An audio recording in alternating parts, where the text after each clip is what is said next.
Grab your Bible, make your way to Matthew chapter 16. We're now more than halfway through the book.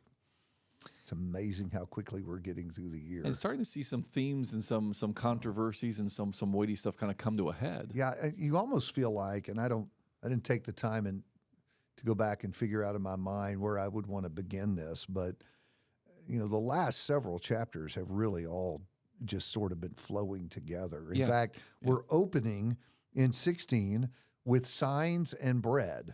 Yeah. Right? Yeah. And we've had the bread miracles and the whole business of signs already. Right. And so and really 16 flows from the end of 15, which has a sign that involved bread. Well, and Jesus is going to, ironically, both the Pharisees and the Sadducees here at the beginning of the chapter, and then a few verses down, his own disciples, really kind of chide everyone for not realizing the implications about the signs that he's been doing. So verse 2, literally, you guys can look at the weather, look at the sky and tell what the weather's going to be, but you can't look at what's going on here and interpret the signs of the times, as it calls them. And then same thing, a few verses later, where the disciples are, wondering about bread, and Jesus says to them in verse 11, "How does that you feel to understand? I did not speak about bread." Nobody's actually getting both the adversaries and his sympathetic but befuddled disciples. Nobody's really getting the implications of these signs yet, which is why chapter 16 becomes a kind of an early litmus test of who's beginning to connect the dots about the significance of who this man from Nazareth is. Just one aside. At the beginning of 16, the Pharisees and Sadducees demand a sign. We've made this point before, but it just shows you what you're dealing with when people do not want to see the truth. Right. Because he has done signs. Right. And the text even says they're demanding it as a way of testing him. Right. And, that prompts the rest of the discussion. Sure. But how unreasonable to continue to be saying, it's kind of like when you show someone a verse on baptism. Right. And their response is, yeah, but is there another one?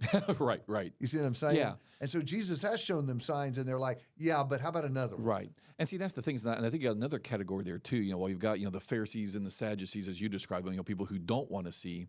The disciples represent people who, because of their own cultural and religious background, it's not that they're hard-hearted as such. It's just, and a reminder for all of us, you have to work really, really hard sometimes to make sure that your own religious understandings and expectations aren't shaped by the world around you that you grew up with, and that you're actually listening to straight-up Jesus as he speaks about and reveals himself. Because the disciples weren't adversarial, but they still had all this cultural religious baggage that was causing them some blindness. And so, again, the take home for us as we're reading and studying is how careful and how intentional I have to be about pushing back on the culture shaping of my mind. I want to see Jesus, but just like the disciples, sometimes we can kind of miss the teaching, the significance, the implications, the applications of what he's saying to us, or what's implicit in the signs and things that he's done. You realize you just said straight up Jesus. I did.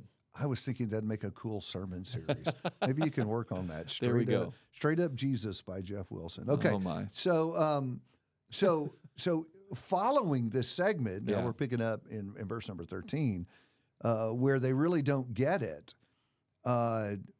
Jesus is going to hit him with it straight up. Right.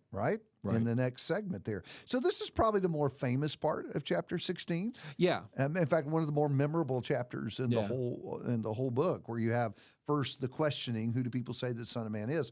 And that too has an authority dimension of it. Oh, absolutely. We've been telling you all the way through this that one of Matthew's themes is the authority of Jesus. And think about that. It's not, what do you think about my teaching? Right. Do you approve of my teaching? The question is, who am I? Because if I am who I claim to be, it doesn't matter what I say. Right. I'm God. Right. And you must adhere to my word. That's right. And the other thing that's powerful about, what happens there in the central part, that verse 13 and following is, as you like to, remind us, kind of out of tactics and kukul, the power of asking questions and making people own their own understanding, and out of their own mouth, of their own heart, reveal where they're at. Because if I disagree with you and you just say it, flat out to my face, I can get angry, I can get upset, whatever. I can become dismissive. But when you ask me the question, I'm the one who has to put what I believe on the table and own it. And so it's really powerful that Jesus is asking them questions and fishing out of them, making them come to a provisional conclusion, because obviously their faith is still growing. But maybe almost he's asking him to put things together. Well, because that's absolutely. the problem. No, that's right. That's the complaint with the miracle. You're not putting it together. Yeah. And so maybe the question is designed to make them take all the pieces. Who do you say that I am? Answer the question. Okay. Yeah, you're not getting the point of all this, so who do you say that I am? And don't you love that Peter goes from being hero to zero, right here. Yeah. He has this great confession. He's put it together.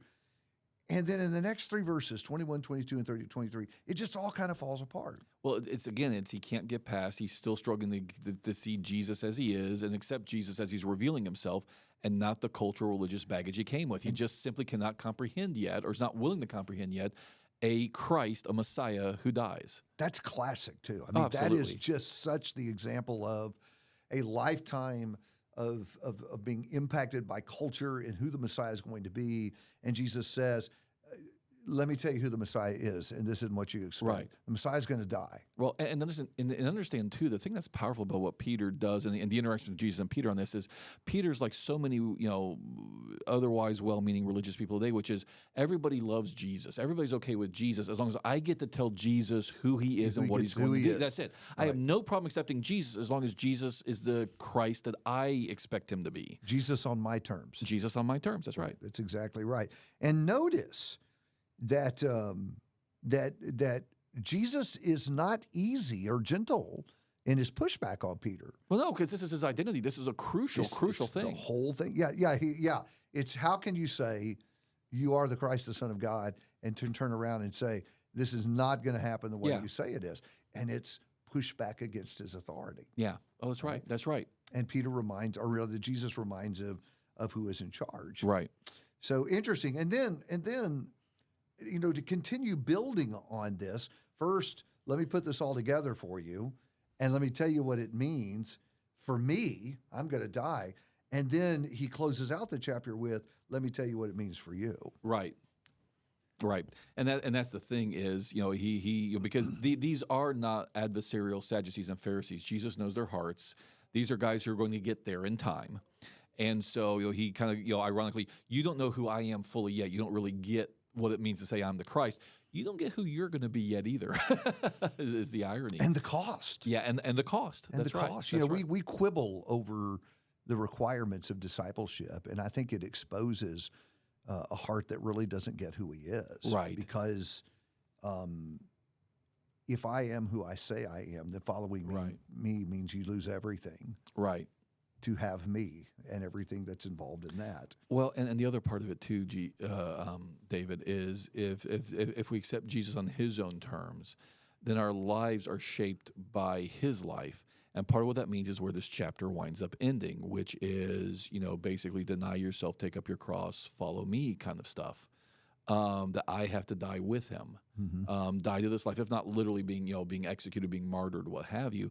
But I have to die so thoroughly to this world that my life is transformed by the Jesus model. It's his life. And so so if Jesus is not a Messiah who's just here to multiply loaves and fishes, because Jesus, remember, the chapter begins with Jesus chiding him. You don't get, nobody's getting what the loaves and fishes are really about. So if it's really not about the loaves and fishes, it's about something else. If it's not about healing diseases, it's about forgiving sins. I mean, if it's about not what it looks like it's about, because I'd like it when Jesus gives me financial blessings, all I can eat food, and heals my diseases. Yes. That's a Jesus I can get behind. Yes. But to find out that being Jesus as the Christ means he dies, I die. Again, that's now, so Jesus, there's again a piece to get around our minds when it comes to our own lives, our own application, our own homes, and what have you, which is if you're really going to accept Jesus as the Christ as he actually is, you're dying to self and dying to the world in a way that many of us are kind of like the apostles, the disciples at this point, hesitant to really want to accept and understand the radical implications of what this means. And I'm thinking about, as you're saying that, I'm thinking about the kids, because we're always trying to wrap our kids into this Bible reading and as moms and dads, think about some things that we can say to them about this. And I really do think that early in the process of bringing up children, we really need to train our kids to understand that following Jesus is more than going to church on Sunday and going to Bible class with a lesson book filled out and, refraining from some wicked behavior like I see, with my friends at school. We really need, from the time our children are very, very young, to help them understand that they are living sacrifices, that they're literally giving themselves and their lives to Jesus. And that just needs to be real all the time with our kids. And so as an element for your children in all this, ponder how you begin to communicate to them what this radical commitment really looks like when a person signs on to be like Jesus. Great chapter to work that thought into your conversations with your children. We hope your reading will bless you this week.